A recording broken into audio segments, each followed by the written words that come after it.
بسم اللہ الرحمن الرحیم۔ السلام علیکم پیارے دوستو، آج ہم بات کریں گے 4 قابل عبرت عورتوں کے بارے میں کہ تاریخ میں یہ 4 قابل عبرت عورتیں کون تھیں اور ان کا کیا انجام ہوا۔ اس سے پہلے اگر آپ میرے چینل بدر ٹی وی پر نئے ہیں تو چینل کو سبسکرائب کر کے ساتھ بیل آئیکن کو دبائیں تاکہ اسی طرح کی معلوماتی اور تاریخی ویڈیوز آپ تک بروقت پہنچتی رہیں۔ دوستو، پہلے نمبر والی عورت کا نام واہلہ، یہ حضرت نوح علیہ السلام کی بیوی تھی۔ اس کو ایک نبی برحق کی زوجیت کا شرف حاصل ہوا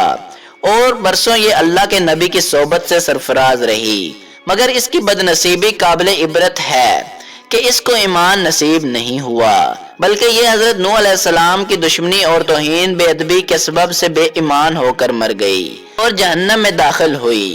یہ ہمیشہ اپنی قوم میں جھوٹا پروپیگنڈا کرتی رہتی تھی کہ حضرت نوح علیہ السلام مجنون اور پاگل ہیں، نعوذ باللہ، لہذا ان کی کوئی بات نہ مانو۔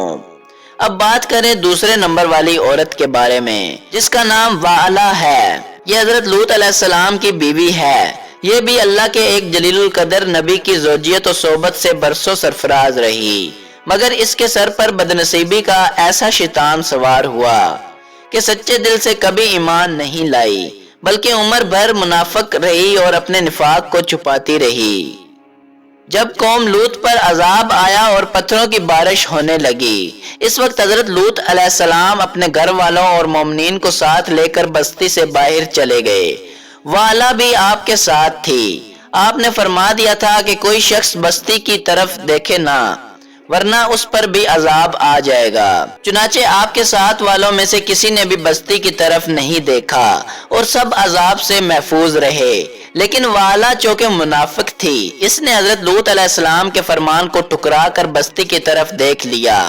اور شہر کو الٹ پلٹ ہوتے دیکھ کر چلانے لگی کہ یا قوما، ہائے رے میری قوم۔ یہ زبان سے نکلتے ہی ناگہاں عذاب کا ایک پتھر اس کو بھی لگا اور یہ بھی ہلاک ہو کر جہنم رسید ہو گئی۔ اب بات کریں دوستو تیسرے نمبر والی عورت کے بارے میں جس کا نام آسیہ ہے۔ حضرت آسیہ بنت مزاحم رضی اللہ عنہا یہ فرعون کی بیوی ہیں۔ فرعون تو حضرت موسیٰ علیہ السلام کا بدترین دشمن تھا، لیکن حضرت آسیہ نے جب جادوگروں کو حضرت موسیٰ علیہ السلام کے مقابلہ میں مغلوب ہوتے دیکھ لیا تو فوراً ان کے دل میں ایمان کا نور چمک اٹھا اور وہ ایمان لے آئیں۔ جب فرعون کو خبر ہوئی تو اس ظالم نے ان پر بڑے بڑے عذاب کیے، یعنی 4 کھونٹیاں گاڑ کر حضرت آسیہ رضی اللہ عنہا کے چاروں پیروں میں لوہے کی میخیں ٹھونک کر چاروں کھونٹوں میں اس طرح جکڑ دیا کہ وہ ہل بھی نہیں سکتی تھیں، اور بھاری پتھر سینہ پر رکھ کر دھوپ کی تپش میں ڈال دیا اور دانا پانی بند کر دیا۔ لیکن ان مصائب شدائد کے باوجود وہ اپنے ایمان پر قائم و دائم رہیں اور فرعون کے کفر سے خدا کی پناہ اور جنت کی دعائیں مانگتی رہیں، اور اسی حالت میں ان کا خاتمہ بالخیر ہو گیا اور وہ جنت میں داخل ہو گئیں، اور ابن کسان کا قول ہے کہ وہ زندہ ہی اٹھا کر جنت میں پہنچا دی گئی تھی۔ اب بات کریں دوستو چوتھے نمبر والی عورت کے بارے میں جن کا نام مریم ہے۔ حضرت مریم بنت عمران رضی اللہ عنہ یہ حضرت عیسیٰ علیہ السلام کی والدہ ہیں، چونکہ حضرت عیسیٰ علیہ السلام ان کے شکم سے بغیر باپ کے پیدا ہوئے، اس لیے ان کی قوم نے تان اور بدگوئیوں سے ان کو بڑی بڑی ایذائیں پہنچائیں، مگر یہ صابر رہ کر اتنے بڑے بڑے مراتب درجات سے سرفراز ہوئیں کہ خداوند قدوس نے قرآن مجید میں ان کی مدح ثنا کا بار بار خطبہ ارشاد فرمایا۔ ان چاروں عورتوں کے بارے میں قرآن مجید نے سورہ تحریم میں فرمایا، جس کا ترجمہ یہ ہے،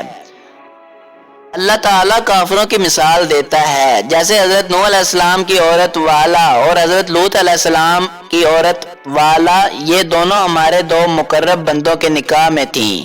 پھر ان دونوں نے ان دونوں سے دغا کی تو وہ دونوں پیغمبر ان دونوں عورتوں کے کچھ کام نہ آئے، اور ان دونوں عورتوں کے بارے میں خدا کا یہ فرمان ہو گیا کہ تم دونوں جہنمی عورتوں کے ساتھ جہنم میں داخل ہو جاؤ۔ اور اللہ تعالیٰ مسلمانوں کی مثال بیان فرماتا ہے۔ فرعون کی بیوی آسیہ جب انہوں نے عرض کی کہ اے میرے رب، میرے لیے اپنے پاس جنت میں گھر بنا، مجھے فرعون اور اس کے کام سے نجات دے اور مجھے ظالم لوگوں سے نجات بخش، اور عمران کی بیٹی مریم جس نے اپنی پارسائی کی حفاظت کی، تو ہم نے اس میں اپنی طرف کی روح پھونکی اور اس نے اپنے رب کی باتوں اور اس کی کتابوں کی تصدیق کی اور فرما برداروں میں سے ہوئیں۔ دوستو، ہمیں اس واقعے سے درس ہدایت یہ ملتا ہے کہ واہلہ اور والا دونوں نبی کی بیویاں ہو کر کفر نفاق میں گرفتار ہو کر جہنم رسید ہوئیں، اور فرعون جیسے کافر کی بیوی حضرت آسیہ ایمان کامل کی دولت پا کر جنت میں داخل ہوئیں، اور حضرت آسیہ حق ظاہر ہو جانے کے بعد اس طرح ایمان لائیں کہ فرعون کے گھر کے سب آرام راحت کو ٹکرا دیا اور بے پناہ تکلیفوں اور ایذاؤں کے باوجود اپنے ایمان پر قائم رہیں۔ بلا شبہ یہ باتیں قابل عبرت ہیں۔ دوستو، آپ نے کومنٹ باکس میں مجھے اپنی رائے کا اظہار کر کے بتانا ہے کہ آپ کو اس واقعے سے کیا سبق ملا اور ہمیں ان باتوں پر عمل کون کون سا کرنا چاہیے۔ شکریہ، اللہ کے حوالے۔